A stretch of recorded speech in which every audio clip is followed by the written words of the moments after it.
The millionaire laughed. "Heal my son for $1 million. But nobody expected what this poor little girl would do next, leaving everyone in complete shock and disbelief. Before we dive into the story, drop a comment below and tell us where you're watching from. Enjoy the story. The autumn wind whispered through the streets of Manhattan's Upper East Side, carrying with it the scent of luxury and indifference. It was a Tuesday morning in October when everything changed, though none of the people on those streets knew it yet. The sky was grey and heavy with the promise of rain, and the city moved with its usual urgent indifference toward anyone who didn't belong to its privileged circles. Marcus Wellington III sat in his corner office on the 42nd floor of Wellington Tower, surrounded by floor-to-ceiling windows that overlooked a city he owned in pieces. At 32 years old, he had already accumulated more wealth than most people could dream of in a lifetime. His father's empire, that sprawling kingdom of finance, real estate, and corporate power, had become his playground, his kingdom of steel and glass, reaching toward the clouds like the grasping fingers of ambition itself. The office reflected his success perfectly. Everything was expensive, everything was perfect, and nothing was warm. The furniture was Italian, the art was contemporary and valuable, and the view was unmatched. But on quiet mornings like this, when Marcus was alone with his thoughts, he sometimes felt that he was living in a museum rather than an office. A museum dedicated to his own success, which only emphasized how utterly hollow that success had become. But Marcus's kingdom had a dark shadow at its heart, a shadow that no amount of wealth could illuminate. His 6-year-old son, David, sat motionless in a wheelchair in the penthouse 3 blocks away. The boy had been born with a rare spinal condition that the world's finest doctors said was permanent, irreversible, incurable. Thousands of specialists had examined David's spine. Millions of dollars had been spent on surgeries, therapies, treatments, and experimental procedures that yielded nothing but disappointment and broken hope. The failure gnawed at Marcus like nothing else ever had. He was a man accustomed to winning, to acquiring, to controlling. He was a man who had never met a problem that money couldn't eventually solve. And yet his own son, his own flesh and blood, remained paralyzed from the waist down, trapped in a prison of his own body. Marcus had become obsessed with finding a cure. Not out of love. No, Marcus had never been particularly good at love, but out of pride. How could the great Marcus Wellington III, the man who could buy anything, fix anything, accomplish anything, have a son who couldn't even walk? How could the most powerful man in Manhattan be powerless against a child's illness? The intercom buzzed on his desk. His secretary's voice came through, apologetic and urgent. "Mr. Wellington, your 10 o'clock appointment is here. Dr. Rothstein from Johns Hopkins." Marcus nodded to himself, though she couldn't see him. Another specialist, another round of hope followed by disappointment. This was becoming the rhythm of his life now. Hope, appointment, diagnosis, despair, repeat. He stood, straightened his $3,000 suit, and prepared to walk into another meeting that would change nothing. On that particular Tuesday morning, Marcus was on his way to another appointment with another specialist when his driver mentioned that the usual avenue was blocked by construction. They would have to take 7th Avenue instead. Marcus barely heard him. He was lost in his own thoughts, mentally preparing for another conversation with another doctor who would tell him that his money couldn't buy what his son needed. That's where he saw her. She was standing at the corner of 7th and 42nd Street, right there in the middle of Manhattan's indifferent chaos. She was small, impossibly small, standing barefoot on the cold concrete despite the October chill. Her clothes were tattered, held together more by hope than thread. They hung on her skeletal frame like the remnants of a life that had already ended. Her dark hair hung in tangled knots around a face that was far too thin, far too old for a child of 7 years. But her eyes Her eyes burned with an intelligence that seemed impossible, an awareness that no child should have to carry. They were ancient eyes in a young face, and they seemed to see into the very soul of every person who passed. "Spare change?" she called out as Marcus's limousine slowed at the red light. Her voice was hoarse but clear, as if she had been calling out to passing strangers all day, every day, with no expectation of being heard. "Spare change, please. Just anything you can spare." Marcus looked at her with the kind of casual indifference that wealthy men perfect over years of practice. She was invisible to him, just another problem in a city full of problems that had nothing to do with him. He had perfected the art of not seeing people like her, homeless, desperate, invisible. It was a skill that served him well in Manhattan.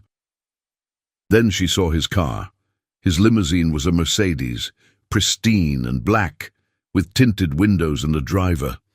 The kind of car that screamed wealth and power. Something in her expression changed. Her eyes widened. She approached the window with a desperation that transcended her years. She moved with a purpose, as if she had been waiting for this car, this man, all along. "Sir, please," she said, pressing her tiny hand against the tinted glass. Her palm was small and dirty, but there was strength in that hand. "I know you have money. Everyone can see that. Look at your car. Look at your suit. Look at everything about you. I have something you need. I have a deal for you." Marcus, who was not accustomed to being addressed as a subject of negotiations, found himself intrigued despite himself. He could have told his driver to move on. He could have ignored her. But something about the certainty in her voice made him pause. He pressed the button to lower the window just enough to hear her better, just enough to indulge his curiosity for a few seconds. "I'm listening," he said, his tone making it clear he was doing her a tremendous favor by acknowledging her existence. "You have 2 minutes. The girl took a breath, and her small frame trembled with the weight of what she was about to say. "My name is Sophie," she began. "I don't have a home. I don't have food. I've been sleeping behind the grocery store on 42nd Street for 3 months. But I have something you need, something that will change your life forever." "And what would that be?" Marcus asked, his lips already curving into the smile that preceded his cruelest moments. He was amused now, the way a king might be amused by a peasant's audacious claim. "I can cure your son," Sophie said simply. The words hung in the air between them like a challenge. "The boy in the wheelchair, I know about him. I know he can't walk. I know doctors say he never will."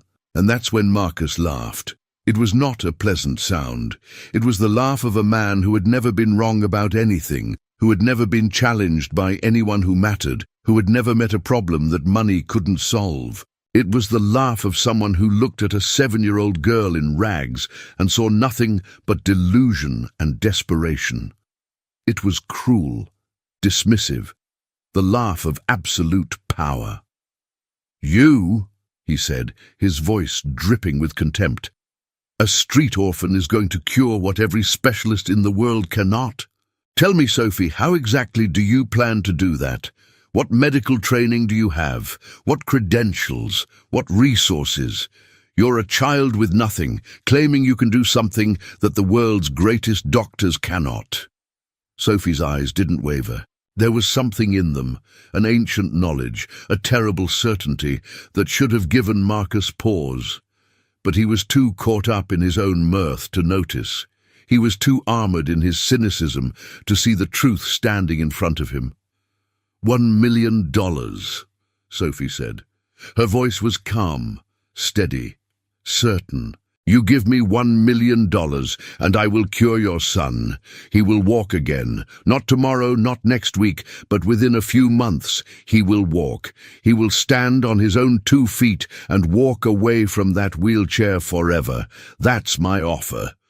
Marcus's laugh grew louder, so loud that other people on the street stopped and stared. A few smiled, recognizing the spectacle of wealth mocking poverty, the timeless scene of the powerful crushing the powerless with nothing but words. $1 million, Marcus said between fits of laughter. $1 million, and in exchange for this impossible miracle, you want me to believe that a homeless child who asks for spare change will accomplish what the world's greatest medical minds cannot. Do you have any idea how insane you sound, Sophie? Do you understand how delusional this is? Yes, Sophie said quietly. I do. Well, here's what I'll do, Marcus said, and his cruelty reached its absolute peak. He pulled out his wallet, an expensive leather wallet that probably cost more than Sophie's accumulated possessions, and extracted a single $100 bill. It was a casual gesture, thoughtless, the way a billionaire might flick away an irritating insect. He threw it onto the street in front of her, and it caught the wind and tumbled across the pavement like a dying leaf, like something with no more value than trash. Get yourself a meal, Sophie. Get a shower if you can. Pretend to think harder about your miracle. When you've come up with something more realistic, feel free to find me again. Maybe in another life, in another universe, you might be able to cure people. But in this one, you're just a homeless girl with nothing but delusions. He pressed the button, and the window slid closed with a soft hiss, the sound of finality. The limousine pulled forward, accelerating smoothly into Manhattan traffic, leaving Sophie standing there on the street, watching the car disappear into the Manhattan morning. What Marcus didn't see was the moment Sophie picked up that $100 bill. What he didn't witness was the quiet determination that settled over her face like a mask, hardening her features into something ageless and purposeful.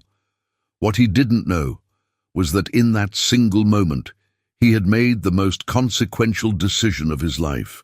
He had thrown down a gauntlet without realizing it, and Sophie had picked it up. Sophie folded the bill and put it in her pocket with reverent care. She didn't spend it on food, though she hadn't eaten in 2 days, and her stomach was a hollow ache of hunger. She didn't use it for a night in a warm bed at a shelter, though December was coming and the nights were already biting with cold. She didn't buy medicine for the persistent cough that rattled in her chest. Instead, she smiled, a smile that held secrets older than her 7 years, and whispered something to herself in a language no one on those New York streets would have recognized. The words were ancient, they were powerful, and they carried the weight of promises made long ago in a world beyond this one. The $1 million miracle begins, she said to the wind, to the city, to the universe itself. And he will learn what it means to truly live. A beam, and somewhere in a penthouse 3 blocks away, David Wellington woke from his afternoon rest and asked his nanny a question he had never asked before. When will my father teach me how to walk? For 3 days after the encounter on 7th Avenue, Marcus tried to forget about Sophie. He told himself it was easy. After all, he had done far more impressive things before breakfast than the entire life of that girl would amount to. But something about her words had lodged itself in his mind like a splinter, and he couldn't quite extract it. It was impossible not to think about her, the certainty in her voice, the absolute conviction that she possessed. It haunted him. He didn't think about her constantly. He was too important, too busy, too surrounded by the luxuries of his life to give much thought to a homeless child's delusions. And yet, on the morning of the 4th day, when he found himself passing that same street corner at exactly the same time, he realized he was actually looking for her. He had deliberately instructed his driver to take 7th Avenue, had arranged his schedule to pass that corner at precisely 10:30 in the morning. He had made himself vulnerable by creating the opportunity to see her again. She was there, as if she had been waiting for him. Sophie had spent those 3 days doing something that seemed impossibly ambitious for a child living on the streets. She had bathed in a public fountain, using the last of the hotel soap she'd stolen weeks ago to scrub herself clean. She had combed her hair with a stick until it lay in neat braids down her back, braids that fell like dark ropes along her small shoulders. She had found a child's coat in a donation bin outside a church, 2 sizes too large, but clean and warm. She had borrowed a piece of paper and a pencil from a church office where the secretary had looked at her with pity and said nothing, and she had drawn something by candlelight in the library after closing time, using skills she had developed over decades of watching and studying. When Marcus's limousine stopped at the red light again, Sophie approached with the same quiet confidence as before. But this time, she looked different. This time, when she pressed something against the window, it wasn't just a hand. It was a drawing, held up with both hands, presented like an offering to a god. "Open the window," she said. Not asked, said. There was a command in her voice, quiet but absolute, the kind of authority that comes from knowing the future before it happens. And Marcus, for reasons he couldn't explain, did. Sophie held up a drawing that made his breath catch in his throat. It was crude, drawn with a child's hand, but it was unmistakably accurate. It showed David, his David, standing up without any support, his arms stretched wide open to the world, a huge smile on his face that radiated pure joy. And there was Marcus beside him, and the drawing had captured something that no photograph ever had, the raw, unbridled joy in Marcus's face, a joy he didn't even know he was capable of feeling. It was the face of a man who had finally found something money couldn't buy, unconditional love for his son. "How did you—" Marcus began, but Sophie cut him off with a steady voice. "I've been watching," she said simply. "I know where you live. I've seen your son from the park across the street from your penthouse. I've watched him look out the window every afternoon and wish he could be down there playing with the other children. I've watched him cry when he thinks nobody's looking, and I've watched you come home every night and walk past his room, pretending not to see him, pretending he doesn't exist because his existence reminds you of your own failure." Marcus felt something cold slide down his spine. "You've been stalking me? A 7-year-old street orphan has been stalking me? That's insane." "Yes," Sophie said without shame, "because I need you to believe me. And you won't believe me until you see what I see. You won't believe until you understand that I don't approach people randomly. I choose them. I watch them. I study them. I wait for the exact moment when they're ready to change." She reached into her coat pocket and pulled out a small notebook, the kind you could get at any convenience store for a few dollars. But the pages inside were filled with writing, detailed, intricate writing that covered every inch of space. Each page was covered in careful handwriting, margins filled, spaces between lines utilized. It was the work of someone with infinite time and the need to express infinite knowledge in finite space. "These are instructions," Sophie said. "Specific things you need to do, specific things you need to say to David. Specific exercises and meditations and a particular diet, specific prayers and affirmations that will rewire his nervous system. And if you follow these instructions exactly, without deviation, without skepticism, without rushing the process, without doubting, your son will walk again. I guarantee it." Marcus stared at the notebook. Part of him wanted to dismiss it as the fantasy of a desperate, delusional child, but another part of him, a part he thought had died years ago, crushed under the weight of his success and cynicism, began to wonder if miracles could come from unexpected places. He had tried everything else. He had spent millions. He had consulted the best doctors in the world. What did he have to lose by trying something completely unconventional? "And what do you want in return?" Marcus asked. Sophie smiled. $1 million, as I said. You promised. I'm here to collect on that promise." "Why?" Marcus demanded, his voice rising slightly. "If you can cure my son, if you're truly capable of what you're claiming, why in God's name are you homeless? Why are you begging for spare change on the streets? If you have this gift, why don't you use it to help yourself?" "Because," Sophie said, and her voice carried a weight that made her seem far older than 7, far wearier than any child should be. "I cannot save myself.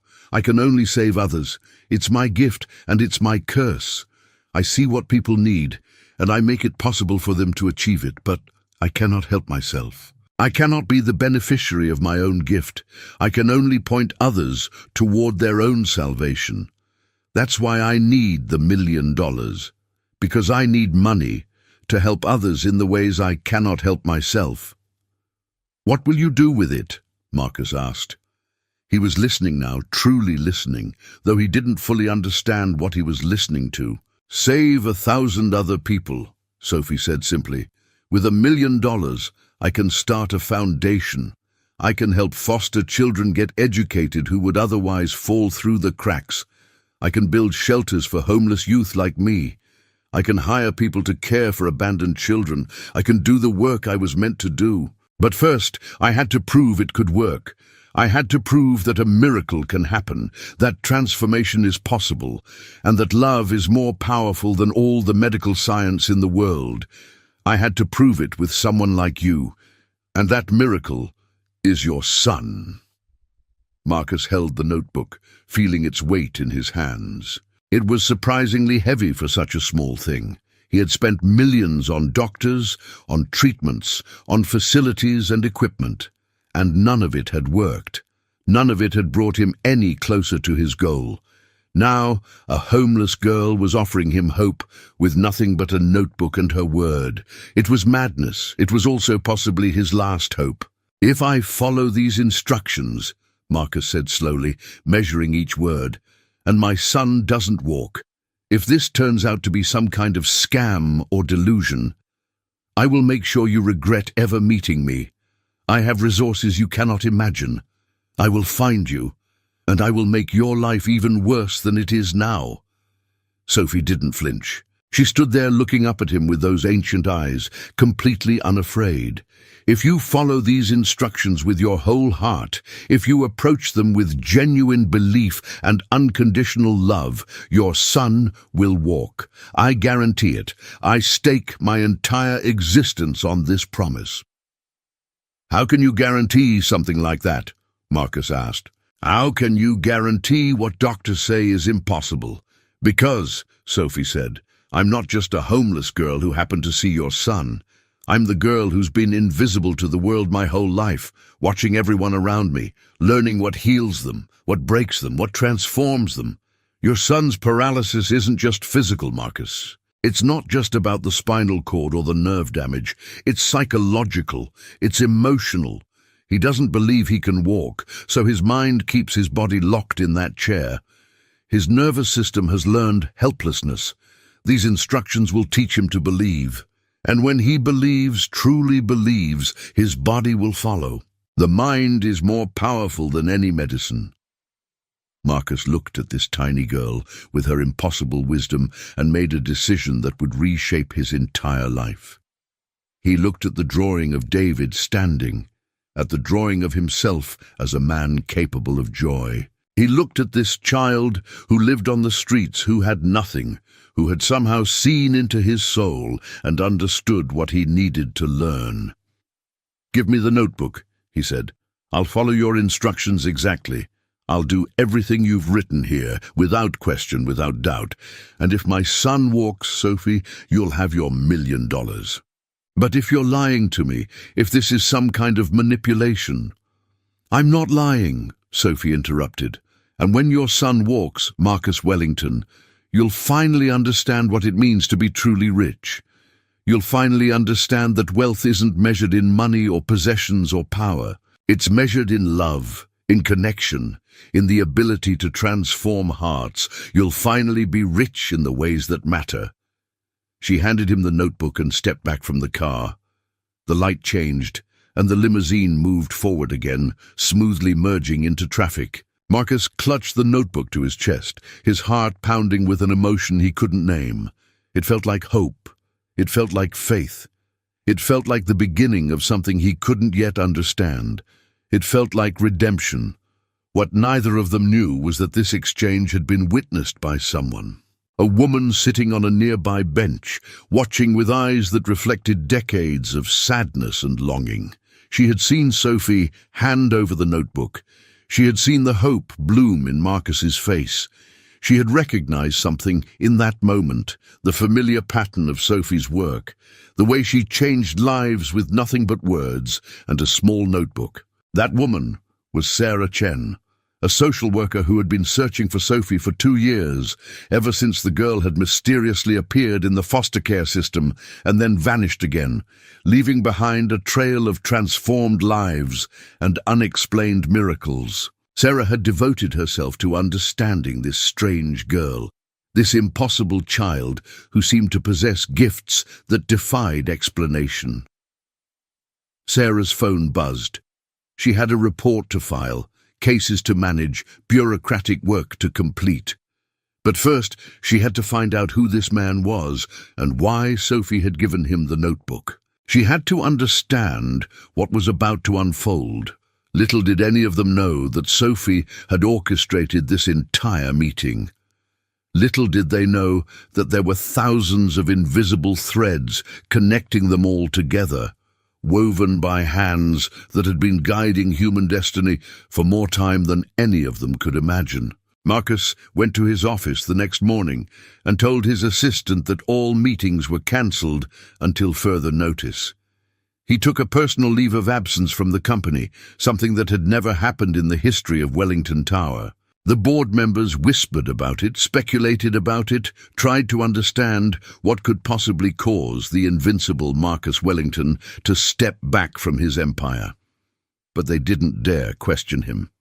They knew that when Marcus made a decision, even an irrational one, it was absolute, it was final.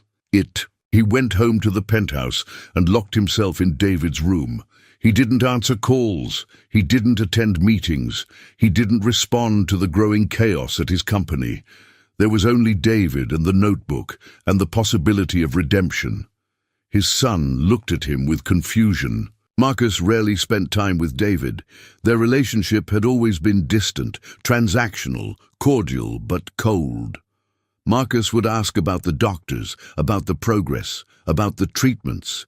David would give him short answers. Then Marcus would leave, back to his office, back to his deals, back to the only world where he felt competent and in control.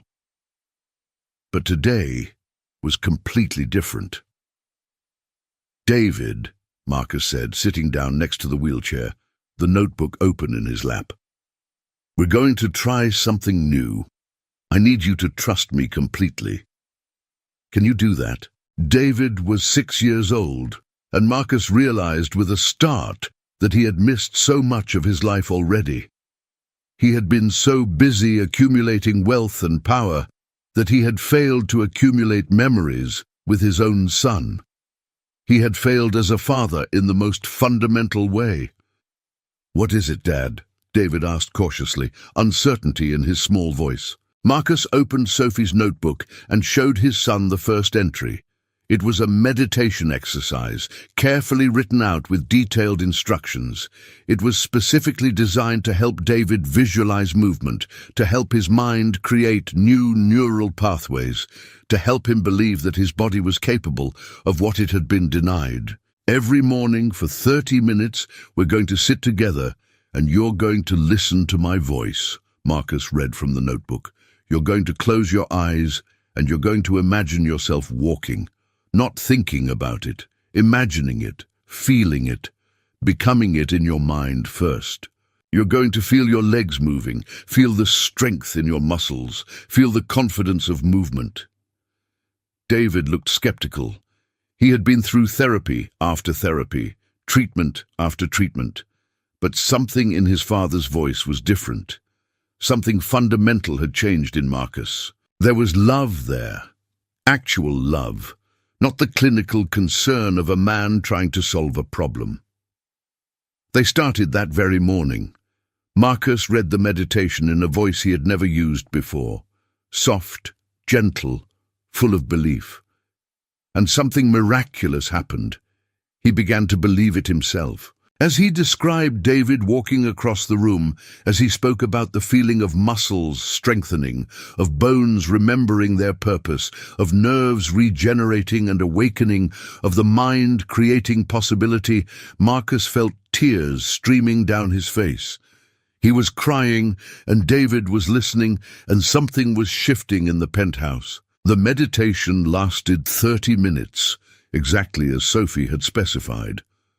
When it was over, David opened his eyes, and for the first time in his life, he looked at his father with something like hope. "Again?" he asked. "Again," Marcus promised. "Every day, for the rest of our lives, if that's what it takes." The next part of Sophie's instructions was diet.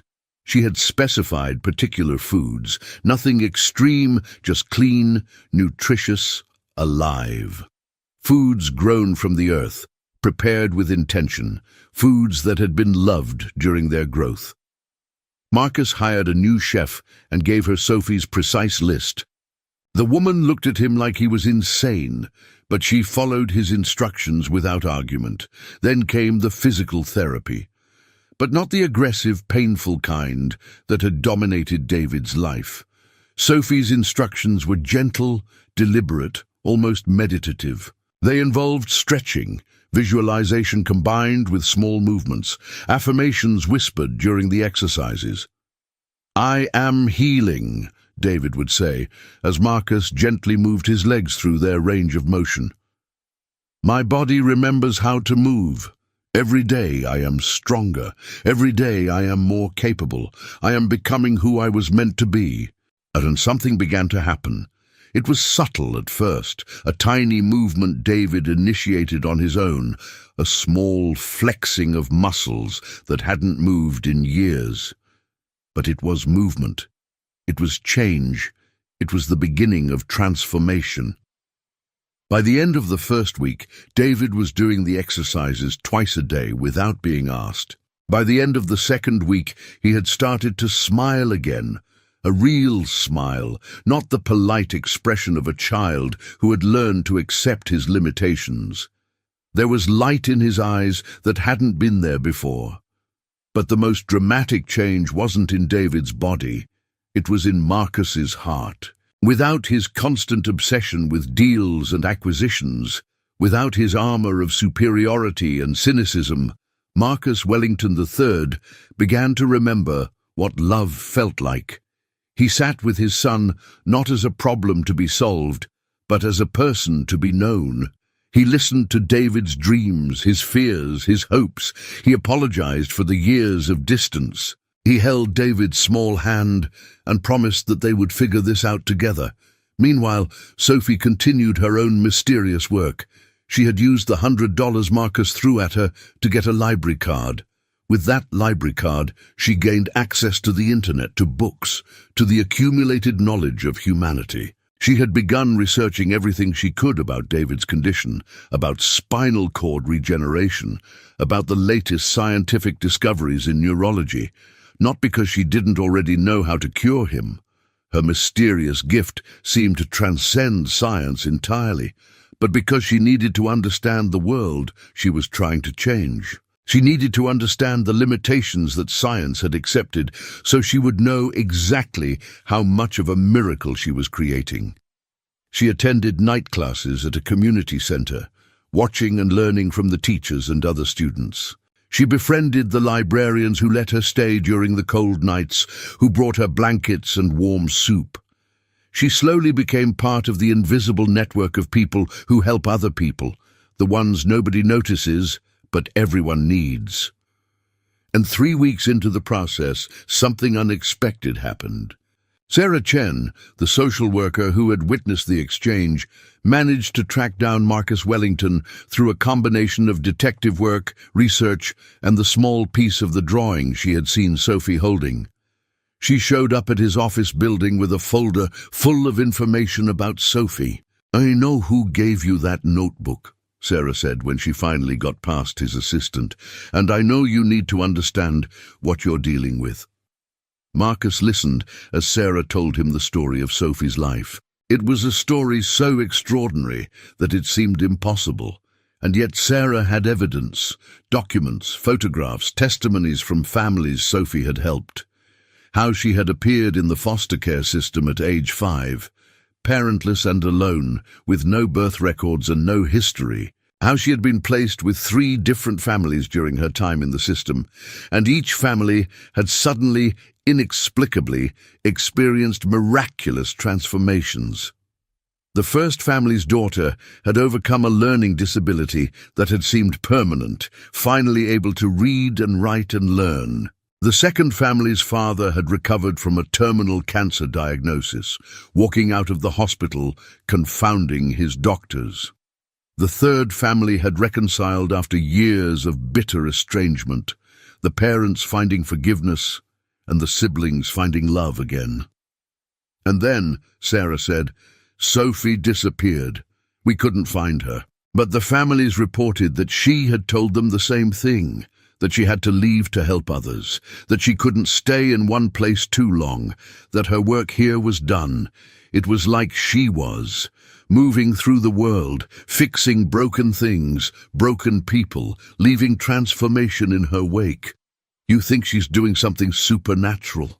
Marcus asked, unable to keep the skepticism from his voice, even as he held the notebook in his hands. I don't know what she is, Sarah admitted, but I know she's real. And I know that whatever she's doing for your son, it's not a scam. I've tracked down 12 families over the past 2 years, Marcus. I've documented 12 separate cases where Sophie appeared, gave instructions similar to those in your notebook, and then disappeared.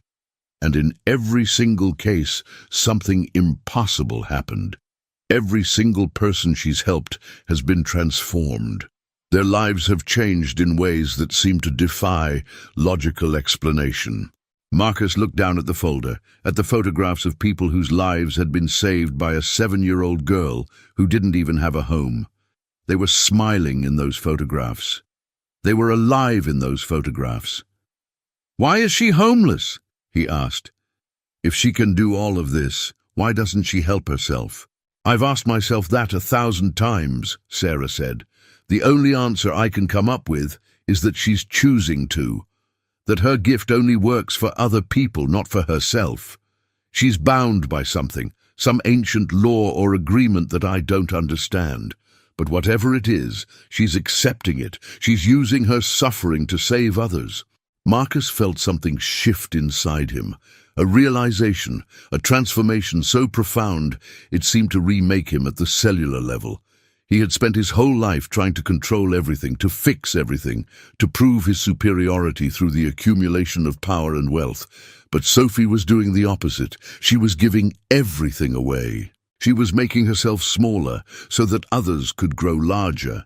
She was suffering so that others could thrive. I want to help her, Marcus said suddenly, not because of the deal, not because of David. I want to help her because it's the right thing to do. I want to help her because she deserves to be helped. Sarah smiled. Now you're starting to understand. That's when the real miracle happens, when you stop wanting something for yourself and start giving to others with no expectation of return. 3 days later, Marcus made a phone call that would change the trajectory of his entire company. He announced that he was starting a charitable foundation focused on helping homeless youth. He put Sarah Chen in charge of it, giving her authority and resources she had only dreamed of having. And he funded it with $5 million of his own money, 5 times what he had promised Sophie. Consider it a down payment, he told Sarah, on a better world, on the world that Sophie is trying to create through her sacrifices. And in a shelter across town, Sophie smiled when she heard the news on the radio. She knew it would work. She always knew. But the knowing and the doing were 2 different things. The knowing was a burden, the doing was a grace. The knowing required faith, the doing required courage. Because the real magic wasn't in the impossible healing of David's spine. The real magic was in the transformation of hearts, and Marcus Wellington's heart was finally beginning to wake up. By the 4th week, David could move his feet on his own. Small movements, but movements nonetheless. tiny flexing motions that represented the return of function, the reawakening of his nervous system. By the 6th week, he was able to shift his weight with help, leaning from side to side in his wheelchair, his muscles gradually remembering their purpose. By the 8th week, something extraordinary happened that changed everything. It was a Saturday morning, and Marcus was doing the meditation with David as he had every single day for 8 weeks. The words had become almost a chant by now, a rhythm that both of them had internalized so completely that they could speak them without thinking. The meditation had become the structure of their days, the foundation upon which everything else was built. "Your legs are strong," Marcus whispered in the quiet of David's room. "Your spine is healing. Every single day the damage reverses. You are capable of more than you can imagine. Your body is listening to your mind. Your mind is creating possibility. Your nerves are regenerating. You are walking. You are free." And then David opened his eyes and said something that Marcus had never heard before. "Dad, I want to try. I want to stand up. I want to try now." They had never attempted anything more than the exercises in the notebook. Sophie's instructions had been absolutely clear. Patience first, belief first, movement will follow naturally. Don't rush the process. Let the mind do the work before the body is asked to do anything. But David's desperation was reaching a crescendo. He could feel something changing in his body. He could feel the possibility awakening inside him like a bird emerging from a chrysalis. And he couldn't wait any longer. Marcus hesitated. His instinct was to follow Sophie's plan exactly, to adhere to it with absolute precision. But he looked into his son's eyes, and he saw the same determination he felt burning in his own heart. He saw the fire of hope. He saw the possibility of transformation. "Okay," Marcus said, "we'll try." Marcus carefully lifted David from the wheelchair and stood him upright, supporting his full weight with his arms. David's legs trembled violently. They were weak, so incredibly weak, so unused to bearing even the smallest portion of his weight. But they held. They actually held. "Feel that?" Marcus asked, tears streaming down his face, his voice breaking with emotion. "That's you. That's your body remembering. That's your strength coming back. You're doing it, David. You're actually doing it." "It hurts," David whispered. "I know, buddy, but it's a good hurt. It's the hurt of becoming strong. It's the hurt of awakening. Keep breathing. You're doing so well. I'm so proud of you."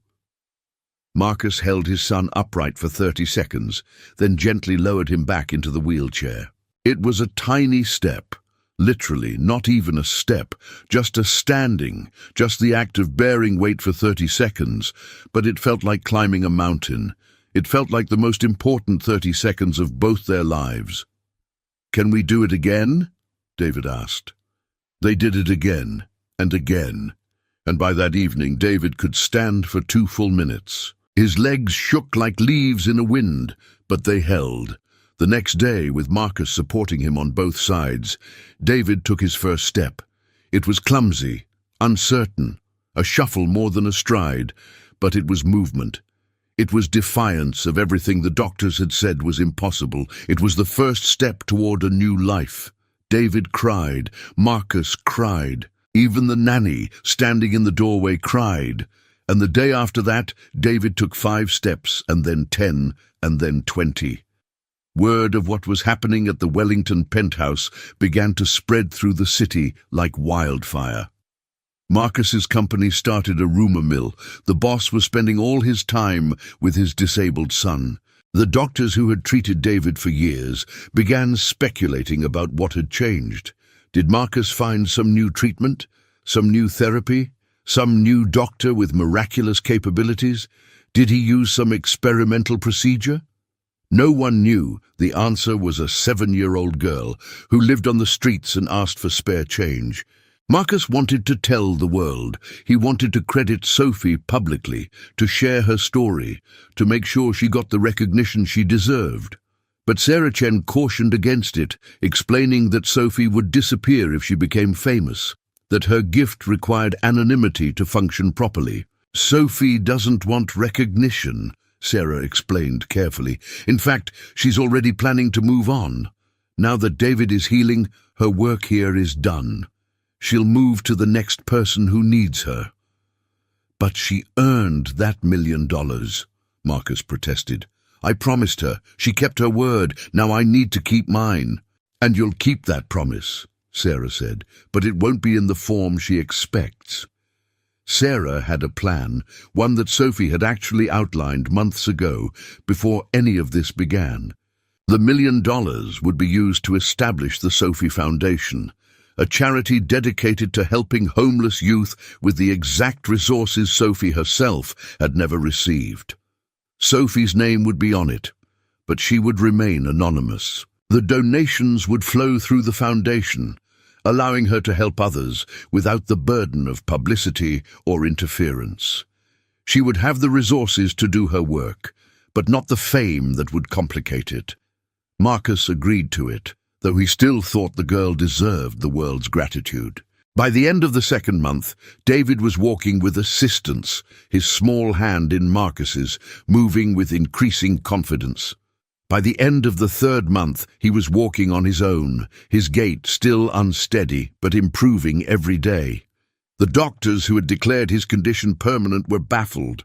They ran new tests, ordered new scans, and could find no medical explanation for what had happened.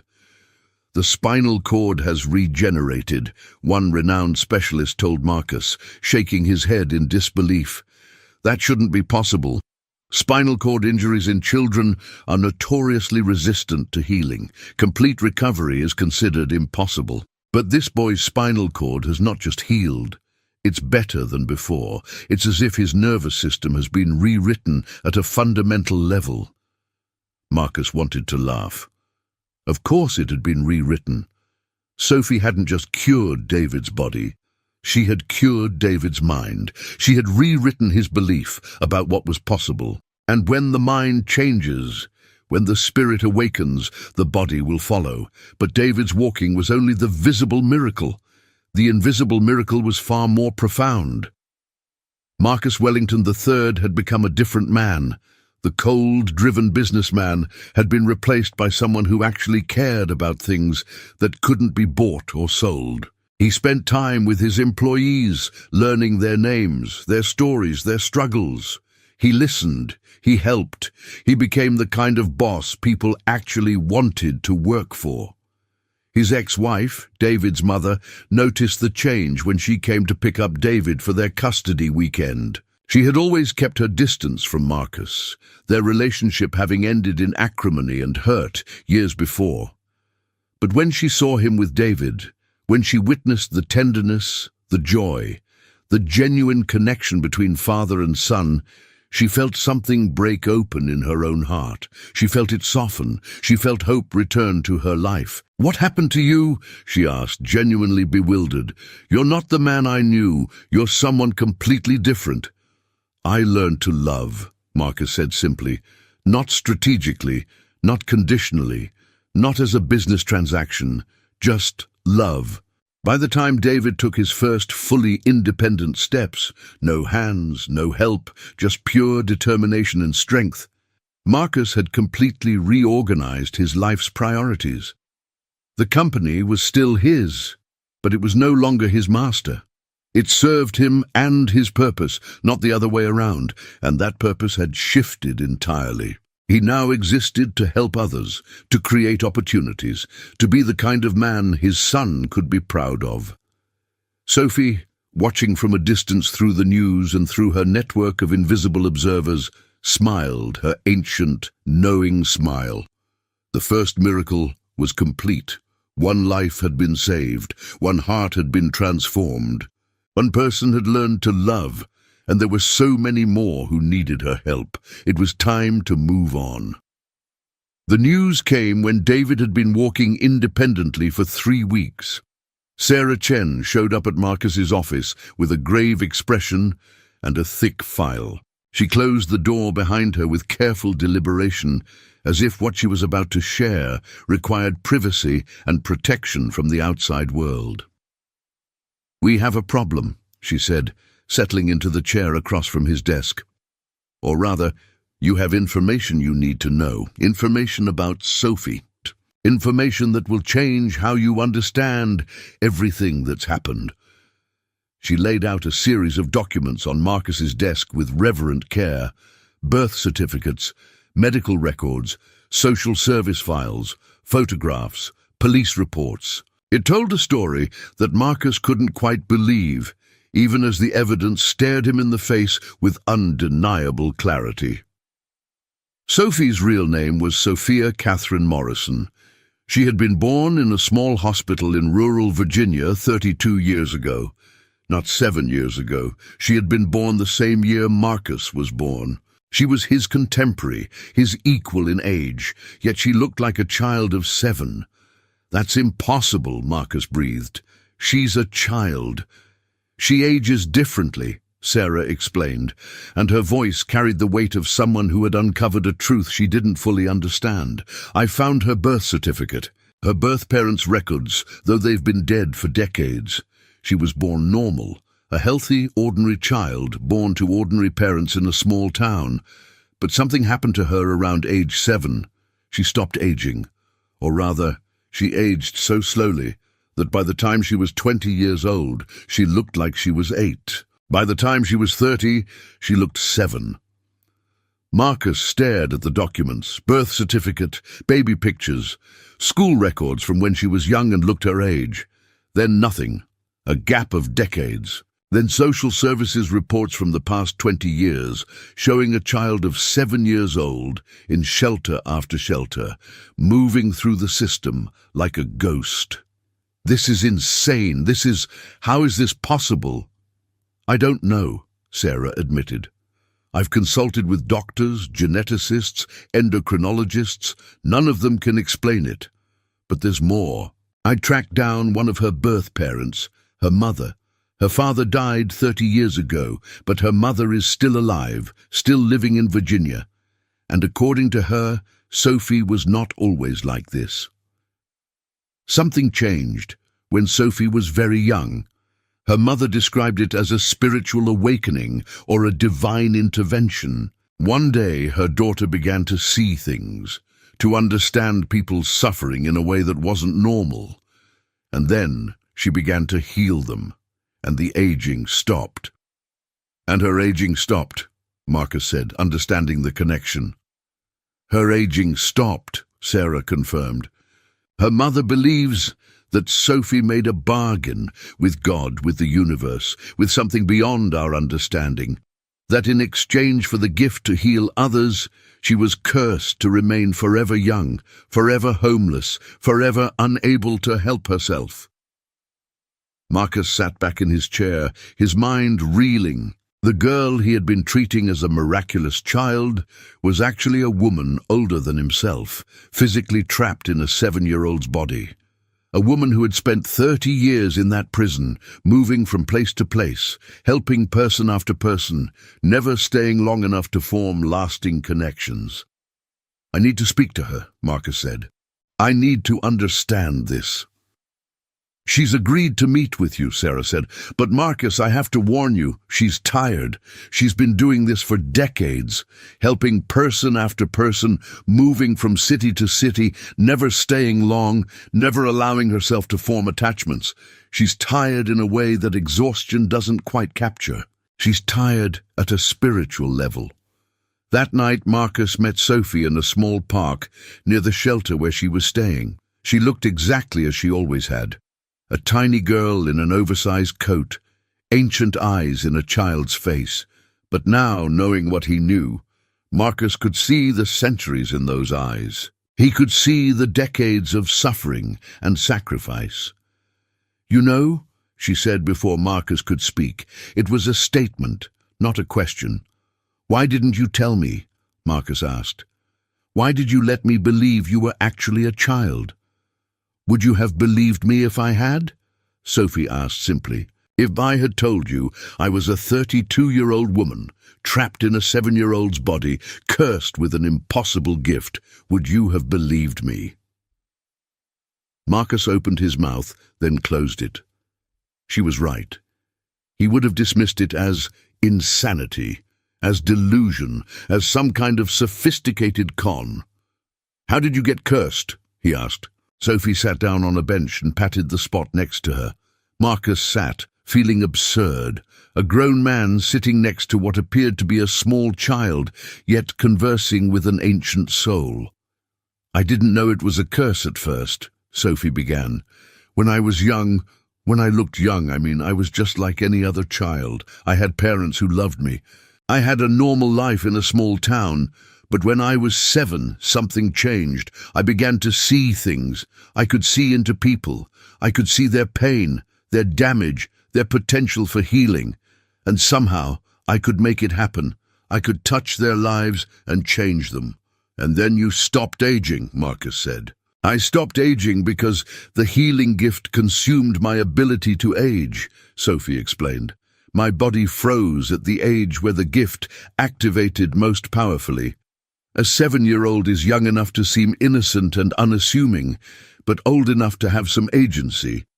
It's the perfect age for the gift, apparently. So that's the age I stayed, forever." But that's torture," Marcus said, "to be trapped like that for 30 years. "It is," Sophie agreed. "For decades I raged against it. I hated the gift. I hated this body. I hated everything. And in my anger, I made terrible choices. I refused to use my gift. I tried to live like a normal person. I wanted to go to school, to have friends, to grow up. And I was miserable, profoundly, desperately miserable." She looked up at Marcus with those impossible eyes. "But then I realized something. The gift wasn't meant to save me. It was meant to save others. My curse was the price for being able to heal. And once I accepted that, once I stopped fighting it, the gift became a joy instead of a burden. I finally understood my purpose." "You've saved so many people," Marcus said. "I've touched so many lives," Sophie corrected, "but I don't know if I've truly saved anyone. I've shown them their own power to heal. I've opened doors that were closed. I've given them instructions and guidance, but the real transformation, that comes from inside them. That comes from their choice to believe, their choice to love, their choice to change. That's what you taught me, Marcus." "What do you mean?" he asked. "You learned to love," Sophie said. "That wasn't my gift. That was your choice. I just removed the obstacles. I just showed you the way. Your love for David was already inside you. You just couldn't access it because of all your fears and cynicism. The meditations, the diet, the exercises, they were all just tools to help you access what was already there. The real miracle is that you chose to love and you chose to change." Marcus felt tears on his face again, tears of understanding and gratitude. "So, the $1 million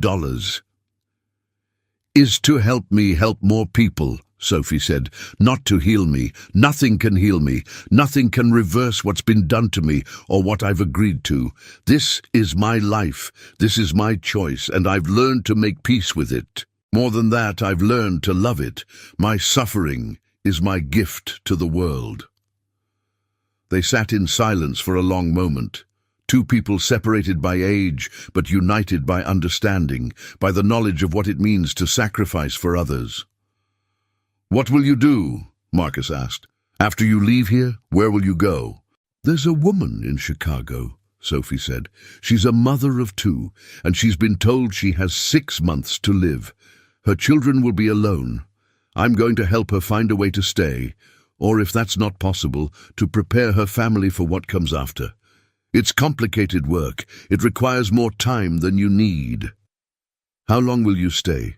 Marcus asked, though he already knew the answer.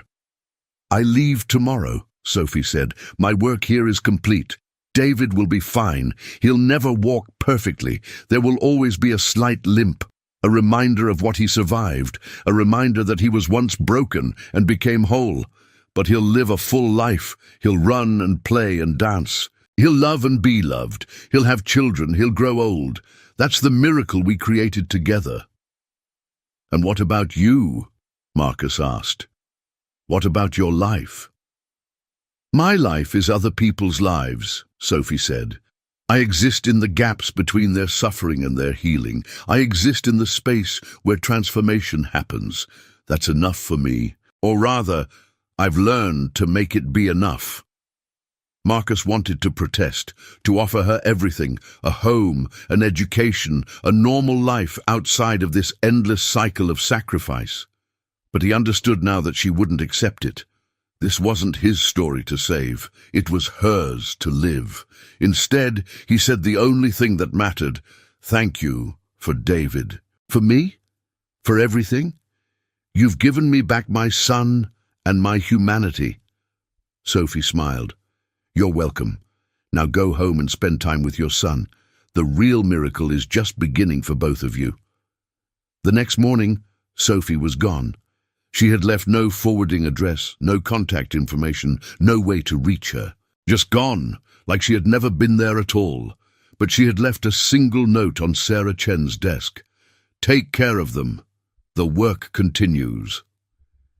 But David was walking, and Marcus was transformed, and the Sophie Foundation had been established, ready to help hundreds more, ready to transform lives. And somewhere in the vast, complicated machinery of the world, a girl with ancient eyes was beginning her work again, one life at a time. 6 months later, Marcus stood on a stage in front of 500 people. He was speaking about the Sophie Foundation, about its mission, about the lives it was already changing. His voice was steady and strong, filled with passion and purpose that hadn't been there before. David sat in the front row, no longer in a wheelchair, his legs strong and healthy, his face bright with pride as he watched his father speak. He had grown stronger every day, his confidence increasing along with his physical capability. He was a different child now, not broken, not helpless, but whole and full of possibility. "Most of you know the story," Marcus said. "How my son was healed, how a girl I met on the street changed my life, how a homeless child offered me a notebook and a promise that seemed impossible. But what you might not know is that the real miracle wasn't physical. My son's healing was just the beginning." He paused, looking out at the crowd, philanthropists, business leaders, celebrities, people who had the power to make a difference in the world. "When I was 32 years old, I had everything society told me to want: money, power, success, influence. But I had nothing that actually mattered. I didn't know how to love my own son. I couldn't connect with the people around me in any meaningful way. I measured my worth by what I could accumulate and control. And I was profoundly, desperately empty. I was the loneliest man in Manhattan." The room was silent. You could hear the breathing of 500 people holding their breath. Then a girl, a remarkable, impossible girl, showed me that there was another way to live. She showed me that true wealth isn't measured in dollars or possessions or power, but in the depth of your connections, the quality of your love, the impact you have on other people's lives. She showed me this through the example of her own life. A life of sacrifice, of service, of choosing other people's healing over her own comfort. A life of love without expectation of return. Marcus's voice cracked slightly. "I don't know where Sophie is now. She left without saying goodbye. But I want the world to know about her. I want people to understand that miracles aren't always supernatural. They're often found in the choices we make and the love we give. They're found in the decision to help others, even at great cost to ourselves." He looked down at David and smiled. "My son is walking. That's the visible miracle. That's what everyone sees. But the real miracle is that I've learned to love him, that I've learned to care about other people without expecting anything in return. That I've learned that the most important business I'll ever conduct is the business of being a good human being." The crowd erupted in applause, but Marcus barely heard it. He was looking at his son, at the joy in David's face, at the knowledge that his own transformation had given his child a father he could be proud of. Over the next year, The Sophie Foundation would help 3,000 homeless youth. It would establish shelters, fund education programs, provide healthcare and mental health services. It would become one of the most effective charitable organizations in the country, a force for transformation and healing. And Marcus would dedicate his business talents and his financial resources to making sure every dollar went directly to help those who needed it most. He would transform his company from a profit-driven enterprise into a force for good in the world. David would grow up healthy and strong, yes, but more than that, he would grow up knowing that his father loved him, not conditionally, not strategically, but with the kind of love that transforms everything it touches. He would become a healer himself. And somewhere in the vast world, a girl with ancient eyes continued her work. She helped a mother in Chicago reconcile with her estranged daughter before the mother's death, bringing peace to the final months of a life. She helped a man in Denver overcome a lifetime of addiction, showing him his own strength. She helped a teenage girl in Portland find the courage to escape an abusive situation, giving her hope and protection. One by one life at a time, she moved through the world, opening doors, creating possibilities, showing people their own power to heal. No one knew who she was. No one remembered her face, except those she had helped. But everywhere she went, lives changed. Miracles happened. The impossible became real. Sarah Chen, who continued to run the Sophie Foundation, sometimes wondered where the girl had gone. She had hired private investigators to look for her, but Sophie seemed to exist outside of normal tracking methods. It was as if she moved through the world like a ghost, present but untraceable, helping but unseen. Sarah had learned to accept that some mysteries were meant to remain mysteries. But Sarah didn't need to find Sophie to know her impact.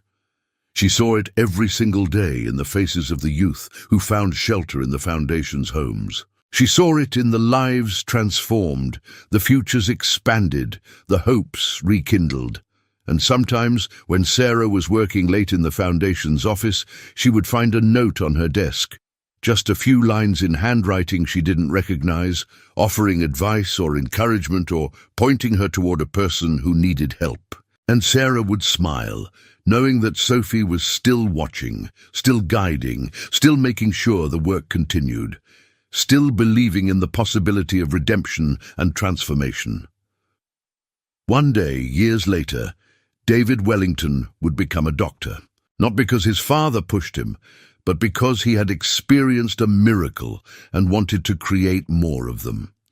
He would specialize in treating children with spinal cord injuries, and his work would revolutionize the field, leading to breakthroughs that would help thousands of people walk again. He would change medicine itself, driven by the knowledge that miracles are possible, and when they asked him where his inspiration came from, David would tell the story of the girl he'd never met, the 7-year-old woman who had changed his life and his father's life and the world's life, one impossible miracle at a time. Marcus, at the end of his life, would look back and understand that the greatest miracle wasn't that his son had walked. It was that he had learned to love.